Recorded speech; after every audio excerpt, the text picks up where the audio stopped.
everybody. This is Casey here with Keller Williams Legacies Realty, and I have my little sidekick here, Kamir King Campbell. Say hi. Today is a very, very special day. I'm very excited. We have a wonderful guest who has a unique experience that we're going to talk about today, and that's being both in the healthcare world for over 10 years and now being a mortgage agent. So what is that like? What is it like to switch from service to finance and looking at the world of how can we create wealth? And so when I met Alisha, I was like, you have a unique story. I want the world to know about it. And here we are now. Alisha, without further ado, please tell us about yourself and your story. Hi, everyone. Alisha here. Thank you for taking the time out of your busy day to join us in this live talk. Thank you, Casey, for this opportunity. I'm really, really excited to be here this evening because it is such a whirlwind that we've been through the last couple of years, and I'd love to share my story. I'd love to share my experience. I'd love to have a conversation with the audience. Please, put your comments in the chat. Let us know what you're thinking while we go through this discussion. I'll mostly be talking about myself and my experience, but I'm sure it resonates with a lot of, other healthcare professionals in the field. So I've been a nurse for 17 years. I have worked in the community in many different capacities. I would say my specialty is community health nursing and clinic nursing, as well as school health. So I've been doing that for a very, very long time, school health for about 10 years, and nursing in the community for, like I said, over 17 years. So a lot of varied experience there with service and helping people, but I feel like what I'm doing now in mortgages is the same thing. It's service, but on a different level, on a different scale, dealing with finances. So Casey, I think you had like an icebreaker for us, an icebreaker question. Yes, I totally do. Just for the record, there are some people who are joining us on Zoom. If you're on Zoom, jump over to Facebook or YouTube. I will send you the link. The link is in the chat for everyone joining us on Zoom. Please jump over to Facebook or YouTube. We are happy to talk to you there so you can really hear the conversation and be a part of it. Okay, so Alisha, I think what I wanted to get to the core of your experience. And so as you've made this transition, what is it that you tell your younger self about being in the healthcare field for you said 17 years? What is it that you learned about yourself that you'd want to share that would maybe alter your journey or maybe keep it the same? I don't know. So definitely over the last 6 months or so, in my experience with mortgages, I definitely would tell my younger self to invest in real estate, invest early, invest sooner, think about finances because it's very important, and just have a nest egg as well. So I tell my younger self to at least have 6 months of living expenses saved, and then I would say jump into real estate, because there is no other investment that is really going to be as secure as real estate and can grow, especially what we've seen in the last couple of years, how much equity people have built into their homes with what we've been experiencing. And definitely invest sooner. The best time to invest in real estate was 20 years ago, and the next best time is today. So if you haven't started investing in real estate, you should start today. You should have started 20 years ago or yesterday, but today is the best day to start investing in yourself and in your future. I think Kamir agrees. That's really, really good advice. Yeah. But how did you get this? Like, it's easy to say now. When you were working in healthcare, so can you tell me a little bit about your experience? Like, what kind of nurse were you? I know you were a nurse. What kind of experience did you have? What kind of work did you do? And what did that look like for you? Yeah, so I pretty much worked in like so many different, like varied experiences as a nurse. When I first got out of nursing school, I was a supervisor for PSWs. I actually worked in visiting nursing for a long time, especially even in nursing school. I was actually creating schedules for the nurses to go to different people's homes. So I was in nursing as a community, not a community, but a customer service representative, doing the background and customer service in nursing. But then I also became a visiting nurse after I graduated. So those were my first like two experiences out of nursing school. And then I was actually working in a fertility clinic for a while. So I definitely say clinic is my background. I worked in a sexual health clinic.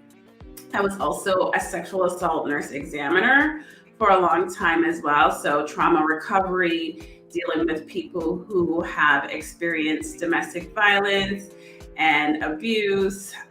So a lot of different varied experiences with health and also in public health. So I was a school nurse for over 10 years and doing health promotion in schools. So lots and lots of different experiences, working like under medical directives, so in an expanded role, and also working in health promotion as well. So lots of nursing experience there. Okay, and so, am I echoing? Yeah, while you were working in these fields, what was what would you say was something that defined your experience? What was the common thread between these experiences that you had over the years? So I would say the common thread is being very like satisfied with my work. I always loved nursing. I always loved helping people, making a difference in people's lives. It really gave me that satisfaction of helping and caring for others.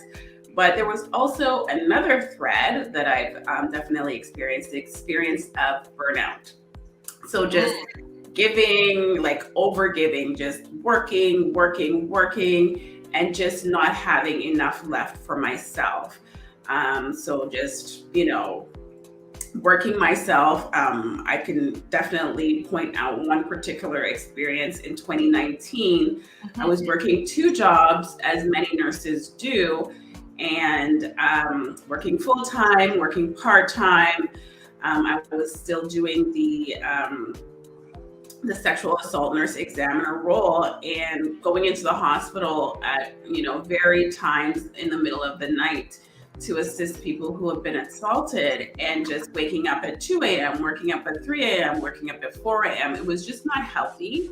I have a little one, so I'm her primary caregiver, and just not being able to be there for her as much as I would like. So like I said, 2019, I made over six figures, but I was burnt to a crisp. I was spent. I was exhausted.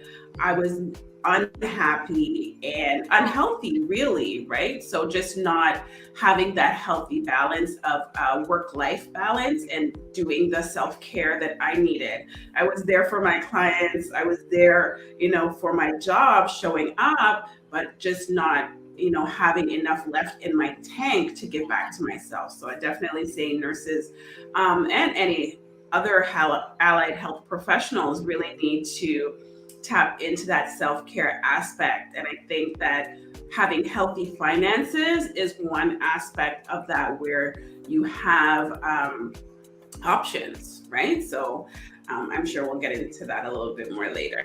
We definitely will. So if anybody else has had this experience where you were experiencing burnout while being a nurse, let us know in the comments, because we really want to hear your perspective and acknowledge you. And I'd like to also get to the heart of if that's something that can be balanced. You know, you don't necessarily have to move professions to find a balance. I think if that's even achievable in healthcare. Like for one, I've never worked on a job where I've been on my feet all day, and I'm exhausted just sitting down for hours and hours. So I cannot even imagine what it must have been like to be, to work in emergency like you have in the past, or to take care of people, how much that takes out of you. I can't even begin to imagine, but I really appreciate it because I've had the most wonderful people by my side, even giving birth, and many different experiences where I can appreciate the time and the care that's given to me by healthcare professionals, really. Yeah, definitely. Thank you for saying that, Casey, because it's really looked at as a labor of love. And, women who are moms would know that because we're always, giving. And it's like almost a societal expectation for us not to receive back. But we definitely give, we definitely make that sacrifice. We definitely show up for our clients. We definitely show up for our families. But I think, showing up for ourselves is extremely important too. So I love the saying, you can't pour from an empty cup, but you don't pour from your cup, you pour from your saucer. So you pour from your overflow, not from your cup. So you got to fill yourself up. Be filled up with, whatever self-care, works for you, whether it's massages, whether it's going for walks in nature, whether it's meditating, or prayer, or having a belief and a strong faith behind you. But also, once you're filled up, then you can pour from your saucer. You can give from your overflow, not from someone who's working 12-hour shifts and is not getting enough sleep, but is not getting enough support from management and all that good stuff, because it's rampant everywhere in nursing, really. Yeah, and Shanice said she was a nurse for 10 years. And Shanice, you moved from bedside to a desk job. Okay. So bedside is it palliative care? Is that what that is? I'd love to know more about that. I think it's any kind of nursing, really, not necessarily palliative care. It could be like a med-surg unit. It could be ICU, just nursing in general, where people have that idea of nursing in their head, like that regular nurse, but there's many, many different aspects of nursing. Like I said, I was working for public health, or some nurses work for like the LINs, community nurses, where they support people in the community so people can stay in their homes for a longer period of time. Or so there's so many kinds of nursing. Nurses work at WSIB. Nurses work a lot of places. So some of them are desk jobs, telehealth, and some of them are, on the floor doing that nursing care. Okay. Shanice said she was doing med-surg. Med-surg, nice. Awesome. Yeah. Okay. So Alisha, tell me, you went from this experience and you were in it for 17 years. What was that transition like? Why did you? I think definitely that experience in 2019, like I said, I made a lot of money, but where is it? Right? Like I spent it on, my mortgage, my childcare. Childcare is a big expense, right? So very expensive for childcare. And it's just like, you don't really see the value until like you take that step back. So I was able to take the step back, kind of a little bit forced because of the pandemic. During the pandemic, because I'm a sole support parent, I was not able to go into the hospital. Like I did not have anyone to leave my daughter with. So then I had all sorts of things that I had to deal with. So that's why we want to get into that refinancing and like that refinancing talk and talking to your mortgage company and everything like that, because they have supports for you. They have products that you can tap into, but we just don't know about what we have access to, right? So definitely kind of forced to jump in and figure out what was I going to do being a sole support parent. And then over the years becoming a mortgage agent because of the flexibility, but also, I could work from home. In my other nursing jobs, I couldn't work from home, right? I would have to be in the hospital. I have to show up in the hospital because people need me in the hospital, right? I also did not only the actual showing up for the clients who were assaulted, also doing the clinic work. So following up with them in 72 hours, giving them medication, taking blood work, follow up blood work. So definitely a lot of hands-on nursing in that aspect as well. So giving me the flexibility of being home with my little one, mortgages gave me that flexibility. So we have to look into and tap into those different aspects as well. And I have to ask you a couple of things, because we're not encouraging necessarily like nurses to leave their jobs to become mortgage agents, but to tap into wealth, which we're going to talk about shortly. But for you specifically, I just want to know, did you to make that jump, you have to have, I think, you have to have some kind of support, because being a mortgage agent is commission based. So this might be personal, you don't have to answer it, but how were you really able to make that jump? So I have a great mentor, a friend that really kind of sold the mortgage business to me. And it was just a different aspect of life, really. And I took advantage of it. It's really I must say, it's part of my self-care to be able to take that leap of faith and have faith into myself. I do have another several businesses that I do. I'm a multi-passionate entrepreneur, so this is not my only business, but I'm very dedicated to my mortgage business, right? So just wanting to help people, wanting to serve the community. And I just think we need to work smarter, not harder. So I feel like I was working so hard back, before 2019, that I really didn't see what I was getting from it. And, society will make you think, oh, you're not supposed to get anything from it. You're just supposed to, be in service all the time. But I think differently now. I really think that, working smarter includes being financially stable, being financially smart. And I think that that wealth creation can come from real estate and mortgages, and knowing what you're doing with your money, basically. Okay, so if you're a nurse now, like many of the people are in our audience, like Shanice, not like Laura's in mortgage, but if you are a nurse now, what are some ways, or a healthcare professional, or you were, and you transitioned out during the pandemic or before, you're thinking of transitioning now, what are some ways that you can pull wealth out? Because we talked about a certain profile of a nurse, and doesn't have to be everybody, but most nurses, you said some of them have some nurses and healthcare professionals have more than one job. You're on your feet a lot, you're on call, and you might own your home, because that might have been the first thing that you did, because you were making pretty good money as a healthcare professional. You want to talk more about that, and then how to pull that wealth out, and what are some of those strategies?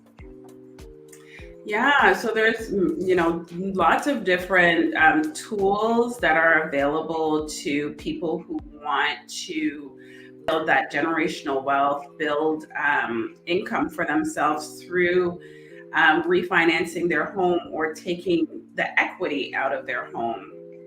So like I said before, we want to work smarter, not harder. And that's definitely directed towards healthcare workers, because we work so hard, right? We work, and just as a background information, I'm still a nurse. I did not give up my my nursing license, and I don't know if I will be. I think I still want to explore it in different ways, but not in the way that I was exploring it before. Just being more savvy with what I already have, right? So I think refinancing is an option, whether you want to take out your money for upgrades to your home, whether you want to finish your basement and maybe become a landlord and rent out the basement and get some rental income, whether you want to purchase purchase a second home, which can be a rental property or a vacation home. Like there's so many different options for healthcare workers, allied health professionals who already own their home, or even just getting into the market for a first-time home buyer. It's definitely, like I said before, one of the greatest investments you can make and one of the greatest ways to build wealth. So one thing I notice is, people say refinancing your home a lot, but when you are a homeowner and you've owned your home and you've lived there and you're paying down your mortgage and you still have, 10 years left to pay off your mortgage, and what does refinancing really look like? What are the rates? What does it mean? How much are you going to owe on top of what you already owe? And how do you get that stress of, just added debt off of your head to make it actually feel like something that you're doing that's empowering yourself? Right. So definitely it is, can be stressful to refinance, right? It can be really, and I apologize, I feel like I'm lagging a little bit. So I think my internet is not the greatest at this moment, but you seem fine to me. Okay. So on my end, it's a little bit lagging. So when you refinance, there is definitely like, you had a lot of questions in that question. So I'm going to try to answer as many as I can. So refinancing is basically taking your current mortgage and making a new mortgage, right? So say for instance, right now, you had bought your home several years ago, many years ago, you have 10 years left. So maybe you bought it about 20 years ago. So you bought your house 15 or 20 years ago, you want to take out some equity. Refinance is one way to do so. So you refinance, and we look for a great rate for you. The great thing about being a mortgage agent is I have access to over 200 lenders with DLC. I don't know if you see the commercials on TV. DLC lending is very prominent. We're one of the biggest kind of agencies across Canada, and I Connect Mortgages, we were the top 23 in the country a few years ago. So we have access to many, many lenders, and the lenders have different products that are available. You don't have to go to your bank that you originally got your mortgage with. They may actually give you a good rate, your original bank, or as a mortgage professional, I work for you. I don't work for the bank. So that's the advantage of working with someone like me. And when you refinance your home, like I said, if you bought your home several years ago, many years ago, 10, 15 years ago, and you have been paying down your mortgage, you have been building up equity in your home. So you bought a $300,000 home and now it's worth, $800,000 right now. You can tap into that $500,000. Yes, you will be taking out a bigger loan, and it will be refinanced again over the 25 years, 30 years.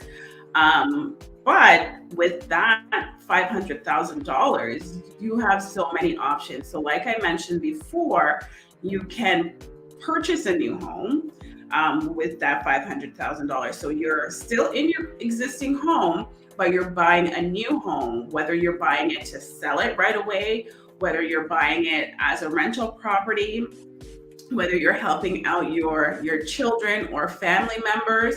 There's many things that you could do. The rates are great. The rates have been quite low over the last couple of years, like extremely low. We did have a rate hike earlier this month, but we expect it to maybe get higher over, the next year or two. So right now is a really good time to tap into those rates. We're seeing less than 2%. Like that's unheard of, really. So 1.75, 2.5, under 3%, that's very, very good.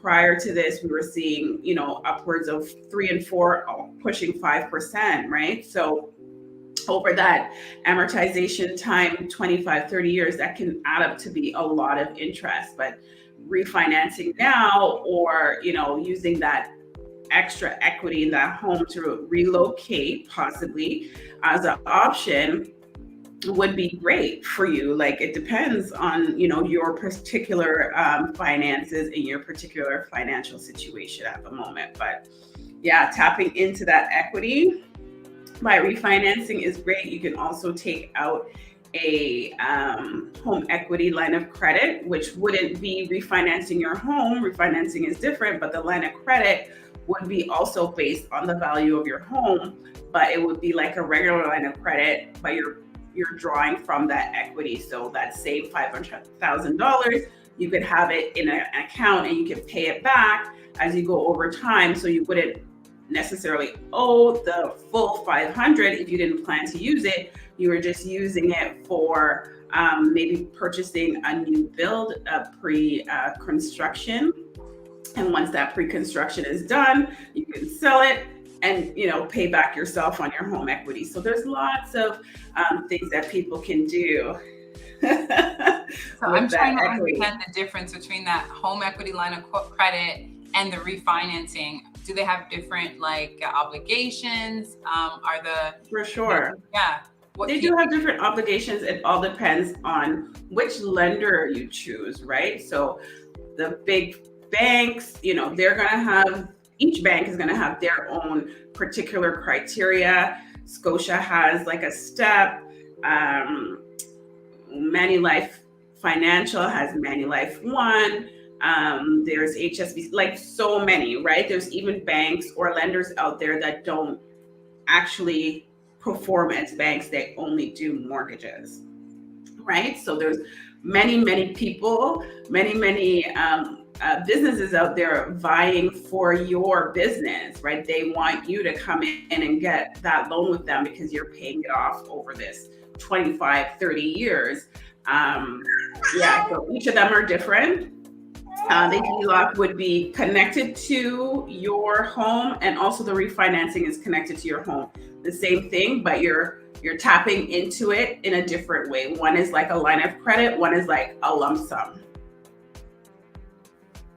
Okay, and I've spoken to a few different real estate investors, and some of them wouldn't recommend taking out maybe the full 500,000. Maybe you're a little bit more risk averse and you want to just pull out 100,000 of that 500,000 that you have built out, and use that 100,000 to be the down payment for your pre-construction, or to be the money that you use to renovate your basement. So you don't have to put all of your chips in at once and sort of risk it all, because what I've seen some people do, and I've heard some people do, is they pull that equity out of their home and they go buy a new car and they go to the casino and whatever, and then all of a sudden you lose all your money that you had in your home, and now you have to repay again. Your mortgage is higher, and that's not what we want you to do.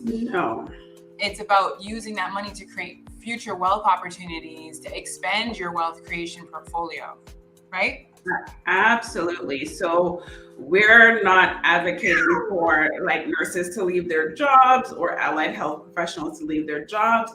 We're advocating for you to use that equity in your home, whether it's through refinancing or HELOC or, home equity line of credit, or, using that equity. So say, for instance, we said $500,000, maybe you take 200, maybe you take 250.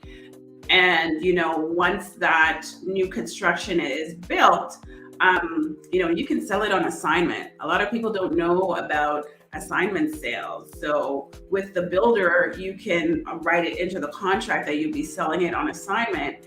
And, if someone bought their house in, say, 2019, 2020, and it's ready now, or it's ready next year, can you imagine how much equity that person built into their home from 2019 until now?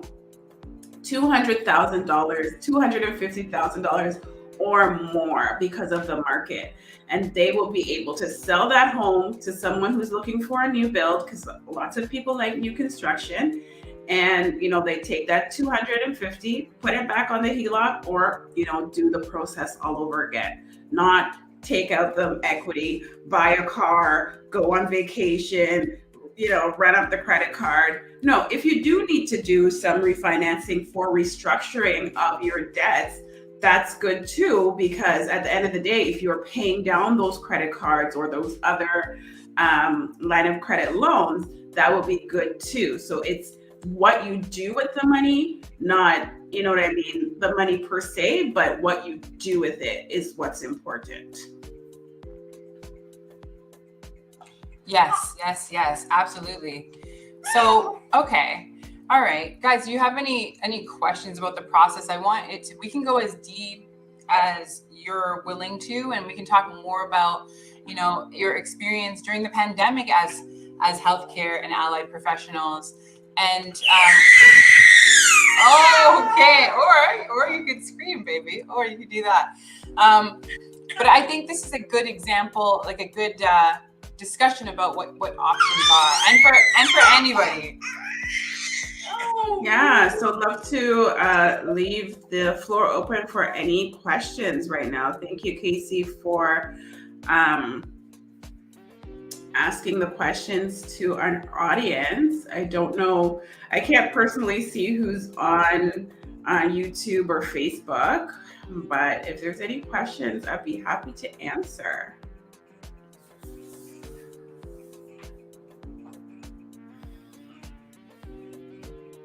So, like I said before, I didn't mention these options, but you know, refinancing your home could help you buy a vacation property. A lot of people are buying homes in like Wasaga Beach, or you know, out of the GTA because it's a lot more affordable.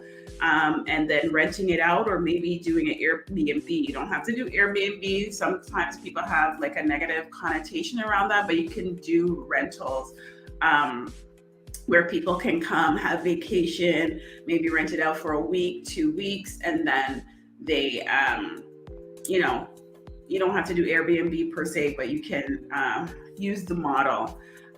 So like I said, there's lots of opportunities to purchase outside the GTA, where it's a lot less cost-wise, because it's so, I think the average house price was close to $900,000 for the month of February in the GTA. So you have to, you know, be making quite a bit of money to be qualified for something like that.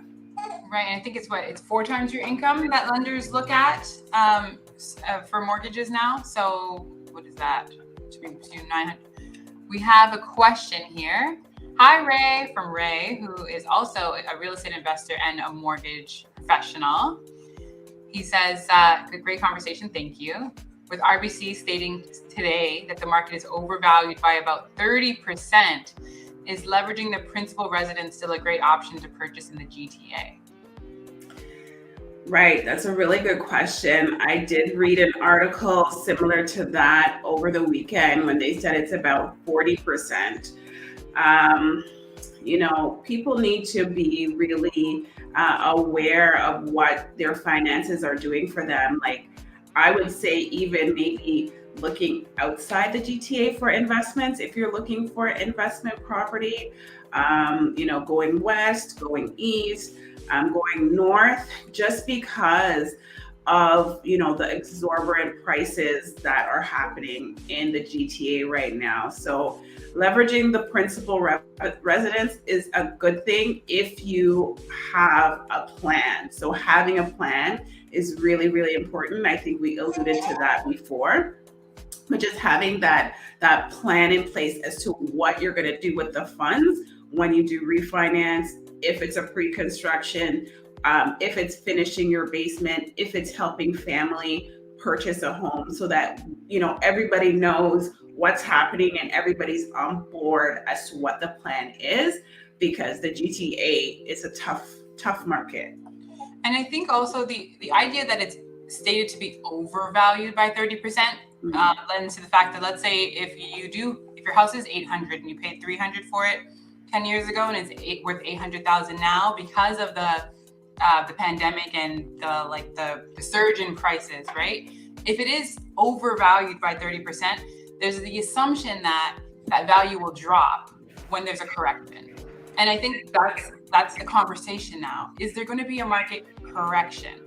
And speaking to what you're saying is you have to have a plan. You have to be aware that if there is a correction and your house is no longer 30% overvalued, and now all of a sudden tomorrow it's exactly as it's supposed to be valued. Let's say it was 800,000 and now all of a sudden it's 600,000 because there's a correction.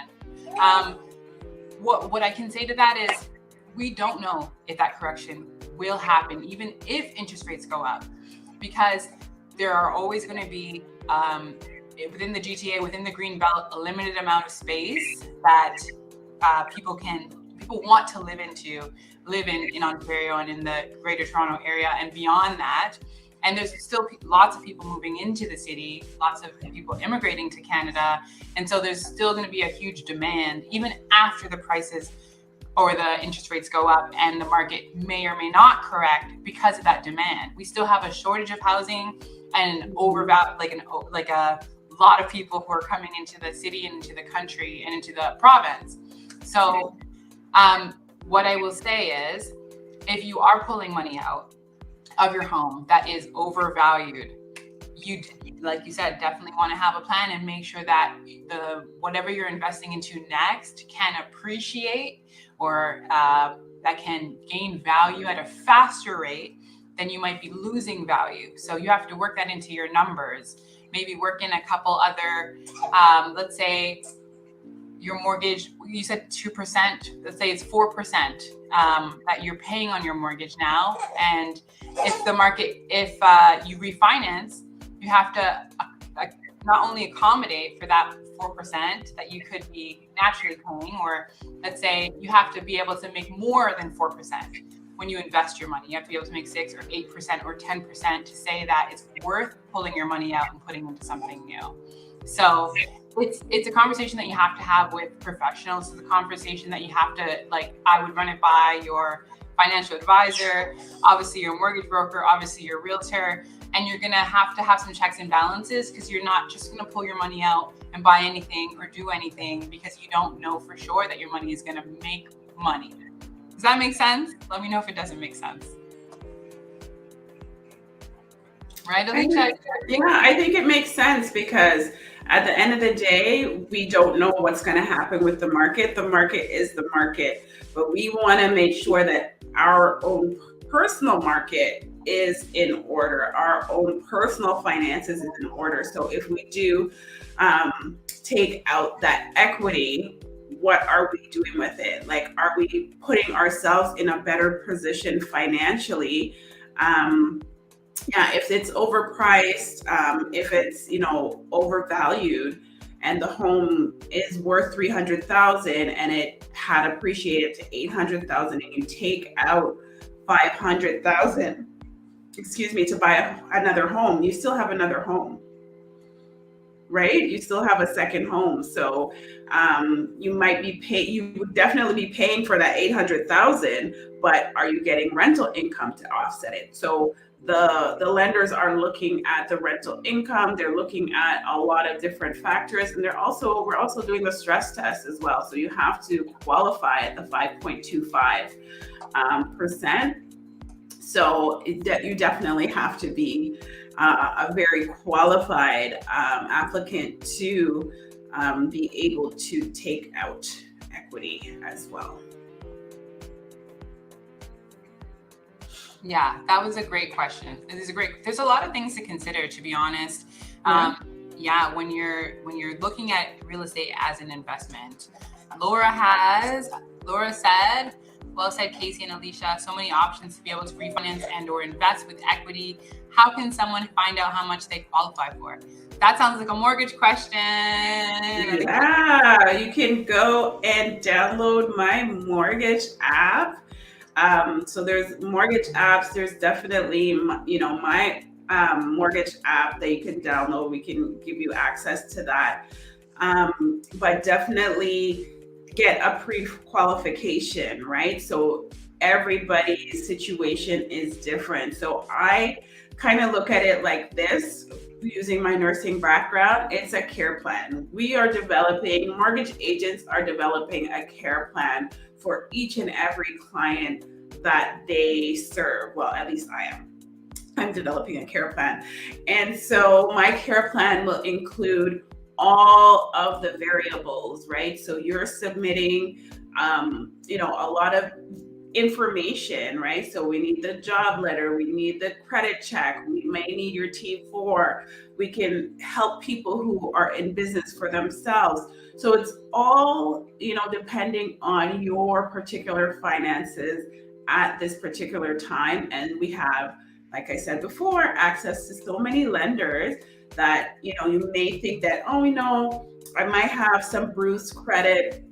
I might need to do some credit healing, but we may have a lender for that, right? So you never know until you take that plunge into the real estate. And like I said, the best time to invest was many years ago, but the next best time is now. So definitely see what you're qualified for, get pre-qualified, get a pre-qualification letter, and then go out with your realtor to see what you would then be qualified for.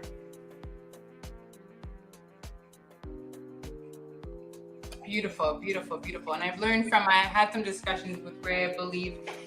It depends on how much money you're making. It depends on your credit score. It depends on your job, I believe. Yep. Your job letter, job letter, credit score, and your down payment, what you have saved, things like that. So absolutely, as Alisha said, speak to her, speak to a mortgage professional about getting qualified. So yeah, those are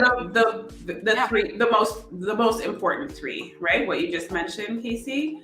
The job letter, the credit check, and like T4s, or just a pay stub. It really depends. It really depends on but you need that down payment, right? The down payment is very important. Absolutely. Is there anything that you want to again share specifically about your experience of being a mortgage agent and a healthcare professional before we go? Anything that you wanted to tell us that's burning in your mind that you don't want us to miss before we wrap up? So I do have a few points. I just want to say to everyone, if you are wanting to get into the market and it seems a little bit scary, remember the market will always change, just as life. So don't get overwhelmed. Don't be discouraged. Be prepared. So if you need to look at your credit, give us a call. We'll tell you what you might want to pay off, what you might want to do to maybe call Equifax, call TransUnion, and get certain things off of your credit. Like, people don't really, check their own credit until it's time to buy a car, till it's time to buy a house. Get your ducks in order before, right? Always be ready, always be prepared, because the market is always changing. But while market is appreciating, remember the market is appreciating all the time. Like, we may see a correction this year or in the next couple of years, but the next generation is getting behind. So we want to use what we have right now to build that generational wealth. We want to fill that gap. So if we can help our children, if we can help our family members, it's always a good time to get in the market and pay down your mortgage rather than be paying someone else's rent. I mean, everybody has to live somewhere, right? So we might as well get into the market while we can. There is a mortgage crisis in the GTA, as much as, the politicians may not want to show or tell us, but they are implementing more programs. They are building more affordable housing. But if you can help a family member, if you can help your children to get into the market, it's definitely always a good time to do that. I can always help first-time home buyers as well. There are mortgage programs. There are lenders who are very willing to, get your business, right? They're all vying for your business. So, get out there, jump and see where you land when it comes to real estate, because you may be surprised. You may shock yourself as to what you may be qualified for. And also remember, when you own your own home, you have options. There are options. There are lenders that are vying for your business as well. Once you are a homeowner, the average time that a person or a family tends to refinance is about 3 years. Even though mortgages are generally 5 years or 10 years, around the 3 year mark, usually life happens and people need to refinance for whatever reason. And, each of the mortgage lenders are out there wanting you to sign up with them with their mortgage product because, you're in it for the long haul. Okay. Beautiful. And actually, you mentioned credit. We're actually having a credit conversation coming up on April 7th, 7 p.m. for anybody who's really interested in learning about how to repair and rebuild their credit, what they have to do in order to get their credit up. That's featuring Ray from the McMillan Group, who gave us that beautiful question.